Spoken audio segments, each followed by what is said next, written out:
في الكرة. طبعا وصلنا من خلال الإحصائيات الموجودة في تاريخ لقاءات الفريقين في دوري أبطال أوروبا، لكن الحديث عن ذلك بعد هذه الكرة الخطيرة، وهدف أول للإي سي ميلان. هدف مقابل لا شيء الآن. تشيكويزي صامويل يسجل الهدف الأول لإي سي ميلان عند الدقيقة 54 من زمن شوط المباراة الثاني. الكرة كانت في الجانب الأيمن.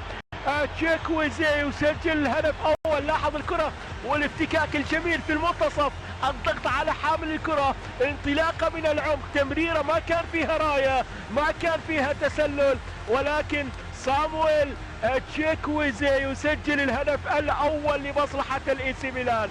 1 مقابل لا شيء، يضع الميلان في المقدمة في شوط المباراة الثاني. فعلا المباراة كانت تحتاج لتسجيل هدف أول في هذا اللقاء. ربما نشاهد أداء مغاير يا كارلو أنشيلوتي.